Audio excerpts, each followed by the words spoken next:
G'day, my name is Tommy and welcome to the IP show. In today's news, is Apple finally ditching the Lightning port on the iPhone. Elon Musk's $63.5 billion Twitter deal is temporarily on hold, and Mark Zuckerberg just showed the world how Meta's next mixed reality VR headset will work. All that coming up next, but first let's talk about our sponsor for this episode, Jackery. With over 9 years of experience in the field, Jackery is now a global energy leader. They are the number one producer of portable power and one of the world's biggest manufacturers of outdoor solar utilities. In redefining the use of clean energy for outdoor living, they are a major front in the fight against climate change. Big thanks to Jackery for sponsoring today's episode. Check them out at the link below. Welcome to the tech news portion of this podcast. First topic to talk about is the fact that Apple in recent months has been testing future iPhone models that replace the Lightning port with a USB-C connector. The Bloomberg report came after Apple analyst Ming-Chi Kuo early last week predicted in a tweet that USB-C could land on the iPhone 15 in 2023. Rumors have popped up over the past few years that Apple may drop the Lightning port on the iPhone in favor of USB-C, as the tech giant has been gradually shifting over USB-C on many of its products. Apple shifted USB-C over to its MacBook in 2015, the iPad Pro in 2018, the iPad Air in 2020, and the iPad Mini last year in 2021. USB-C is an industry standard that covers much of the electronics world, offering data transfers and letting people use one charger for multiple devices. With a power upgrade to 240 watts last year, people can also use USB-C to plug in devices like gaming laptops, docking stations, and 4K monitors. The European Union regulators have also been pushing for phone, iPhone, and other electronic devices to include a common USB-C charging port. The upcoming iPhone 14, expected to be released later this year, likely at the September Apple event, will likely hold onto the Lightning port. There have also been rumours of a completely portless iPhone, but it's not clear when or if those rumours will come true. Our second topic today is Elon Musk's $63.5 billion Australian dollar Twitter deal to buy Twitter is temporarily on hold. The tech entrepreneur tweeted early Friday alongside a link to Reuters' article about spam accounts. In another tweet 2 hours later, Musk confirmed that he's still committed to the acquisition. In the intervening period, Twitter share prices took a significant hit, tumbling over 20% in pre-market trading. When markets closed Friday, shares were down nearly 10% to around $40.72 USD, a steep discount from the $54.20 USD per share acquisition price. In Musk's original tweet early Friday morning, he said the deal was on pause pending details supporting calculation that spam and fake accounts do indeed represent less than 5% of users. When Twitter released the figure as part of its quarterly results in late April, it acknowledged the number was an estimation, and the actual number of fake accounts could be a lot higher.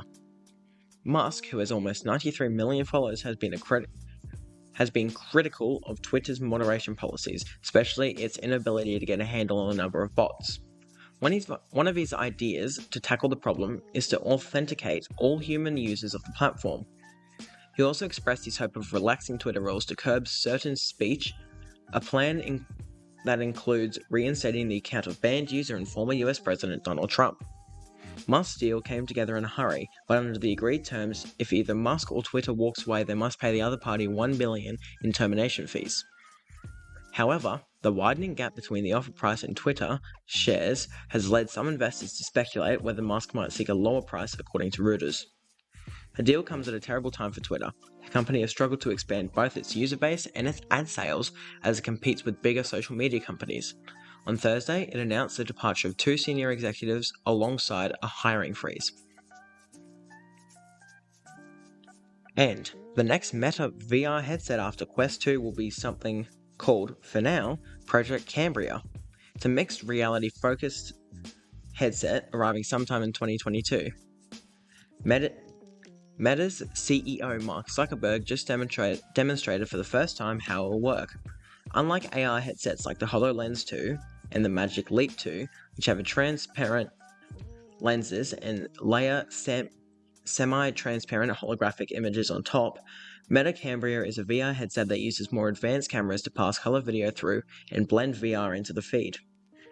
The existing Quest 2 can do this to some extent, but with grainy black and white video. Meta Cambria will provide high-res color video to make the experience more realistic and useful. Meta seems to be angling for the Cambria headset to be used for professional and work purposes. Zuckerberg also hints at its use for fitness, as in putting trainers in your virtual room, and for extending virtual monitors for work.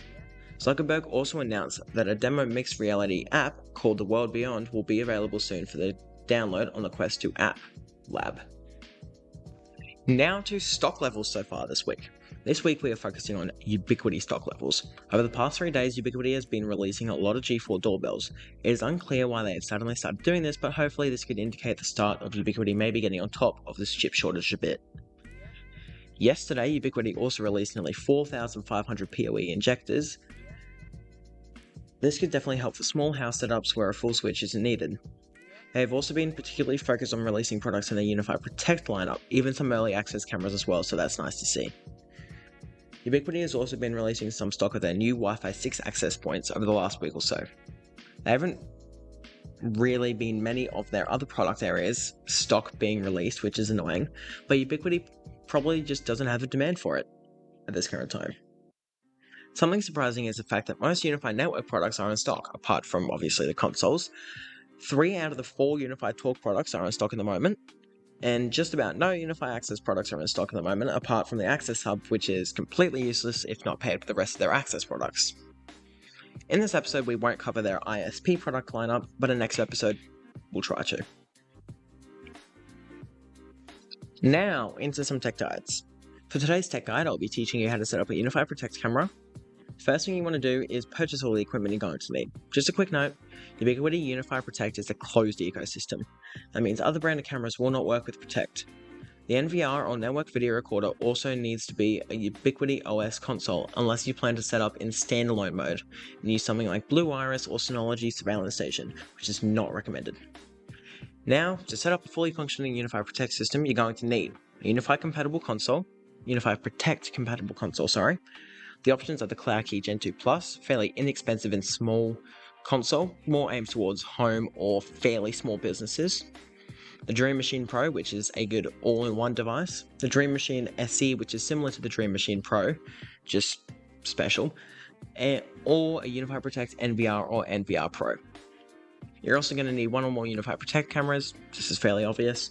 An internet connection for remote access. Now, if remote access is not needed, then the console can be set up offline without an internet connection and can stay that way. You'll also need a PoE injector or a PoE switch. This does not need to be Ubiquiti, but is generally recommended that a Ubiquiti switch is also used if you're using some of Ubiquiti's other products like their ISP lineup, as they might require 24 passive PoE, which generally isn't found from other brands.